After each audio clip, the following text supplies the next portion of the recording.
ബീഫിൽ തന്നെ വ്യത്യസ്തമായ പരീക്ഷണങ്ങൾ നടത്തുന്നവരാണ് മലയാളികൾ. എന്നാൽ ബീഫ് പള്ളിക്കറി കഴിച്ചിട്ടുണ്ടോ? പള്ളിക്കറിയോ? അതെന്ത് കറിയാണ്? വറുത്തരച്ച മസാലക്കൂട്ടുകൾ ചേർത്ത് വഴറ്റി, ഇപ്പൊ തന്നെ വായിൽ വെള്ളം ഊറിയിട്ടുണ്ടാവും, എന്നിട്ടൊന്ന് തിളപ്പിച്ച് അസാധ്യ രുചിയുള്ള കറിയാണെന്നാണ് പറയുന്നത്. കറിക്കൊപ്പം പഴംപൊരിയും കൂടി ആയാലോ?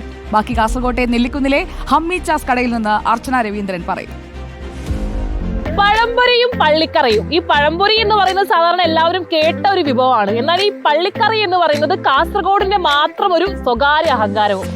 എന്നാൽ പിന്നെ പഴംപൊരിയും പള്ളിക്കറിയും ഒപ്പം തന്നെ ഈ സായാഹ്ന കാറ്റുമേറ്റി ഒരു പിടിയൊക്കെ പിടിച്ചാലോ?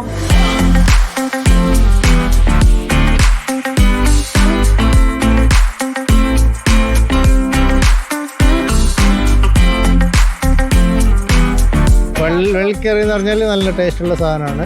ഞങ്ങൾ സ്ഥിരം കഴിക്കാറുണ്ട്, പറ്റുന്നില്ല. ഗൾഫിലേക്കാണ് കൂടുതൽ ഇവിടുന്ന് പോകുന്നത്. പഴംപൊരിയുടെ കൂടെ തന്നെ കഴിക്കുമ്പോഴാണ് തോന്നുന്നു ടേസ്റ്റ്. അങ്ങനെയാണ് പറയുന്നത്. പക്ഷെ ഞാൻ പഴംപൊരിയല്ല, വേറെ പത്തല് അങ്ങനെയൊക്കെ അതിലാണ് ടേസ്റ്റ് കൂട്ടുന്നത്. ചില ആൾക്ക് പഴംപൊരിയാണ്, കുറേ ആൾ അതിന് വേണ്ടിയിട്ട് വരുന്ന ആൾക്കാരുണ്ട്. പഴംപൊരിയും പോത്തിറച്ചിക്കറി എന്ന് പറഞ്ഞിട്ട് വരുന്ന ആൾക്കാരുണ്ട്. നല്ല ഫുഡാണ്, നല്ലൊരു കോമ്പിനേഷനാണ്. പള്ളിക്കറിയും പഴംപൊരിയും ടോപ്പാണ്. നമ്മളെല്ലാ ആഴ്ചയും വന്ന് കഴിക്കാറുണ്ട്. അതെ, കാസർഗോഡിന് മാത്രം സ്പെഷ്യൽ. ഞങ്ങൾ വീക്ക്ലി സമയം കിട്ടുമ്പോൾ വരാറുണ്ട്. നല്ലൊരു വൈബല്ല, സംസാരിച്ചുകൊണ്ട് കഴിച്ചുകൊണ്ട് കടലൊക്കെ നോക്കിയിരിക്കാൻ, കാറ്റെല്ലാം ആസ്വദിച്ച് കഴിക്കാൻ. അതെ, നല്ലൊരു അറ്റ്മോസ്ഫിയറാണ്. മെയിൻ പള്ളിക്കറിയാണ്.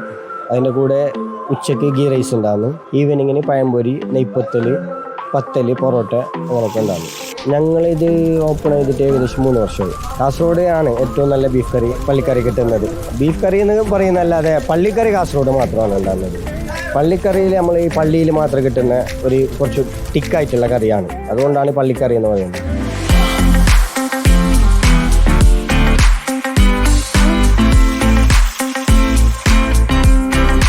സൂപ്പറാണ്. ഞാൻ ഒരു 2-3 വർഷമായിട്ട് സ്ഥിരം ഇവിടെ വരുന്നതാണ്. കടലിനടുത്ത് ഫുഡ് കഴിക്കുമ്പോൾ ഭയങ്കര വൈബ് തന്നെയല്ലേ? വളരെ നല്ല എക്സ്പീരിയൻസ് ആണ്. പ്രത്യേകിച്ച് ഈ ആംബിയൻസ് ആണ് ഏറ്റവും ഇഷ്ടപ്പെടുന്നത്. ഇടയ്ക്കിടയ്ക്ക് കൂട്ടുകാർ വരും. ഞങ്ങളുടെ ഗെറ്റ് ടുഗദർ ഞങ്ങളുടെ ആഘോഷിക്കും വന്നിട്ട് ഫ്രണ്ട്സ് എല്ലാം ആയിട്ട് ഇവിടെ ഇരുന്നൊരു ചായയൊക്കെ കുടിച്ച് ഇവിടുത്തെ പഴംപൊരി പള്ളിക്കറിയൊക്കെ കഴിച്ച് കുറച്ചു നേരം റെസ്റ്റ് എടുത്ത് പോകുമ്പോൾ ഒരു പ്രത്യേക രസമാണ്. നല്ല ടേസ്റ്റാണ്. ഇപ്പത്തിൽ പിന്നെ പഴംപൊരിൻ്റെ ഉള്ളിൽ ബീഫ് വെച്ചിട്ടുള്ളത്. പിന്നെ ഇങ്ങനെ കുറച്ച് കടലെല്ലാം കണ്ട് ആസ്വദിച്ച് പോവും.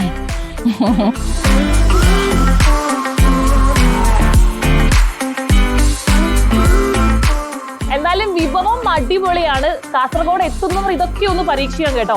ഈ സായാഹ്നം ആസ്വദിച്ച് നല്ല കാറ്റൊക്കെ കൊണ്ട് വിഭവങ്ങൾ പരീക്ഷിക്കാവുന്നതാണ്. വീഡിയോ ജേർണലിസ്റ്റ് അജയ്ക്കൊപ്പം റിപ്പോർട്ടർ അർച്ചന രവീന്ദ്രൻ, റിപ്പോർട്ടർ കാസർഗോഡ്. അർച്ചന രവീന്ദ്രന് അല്ലെങ്കിലും ഈ കാറ്റും കെട്ടലും ഷൂട്ട് ചെയ്യാൻ പോകാനായിട്ടൊരു പ്രത്യേക താല്പര്യമാണ്. അതും ഇങ്ങനെയുള്ള നല്ല ഭക്ഷണം ചൂസ് ചെയ്തിട്ടാണ് കൊണ്ടുവരിക കേട്ടോ. ബാക്കി എല്ലാവരും കൊണ്ടുവരാറുണ്ട്, പക്ഷേ അർച്ചനയുടെ കാര്യം ഞാൻ ഇടയ്ക്കിടയ്ക്ക് അത് ശ്രദ്ധിക്കാറുണ്ട്.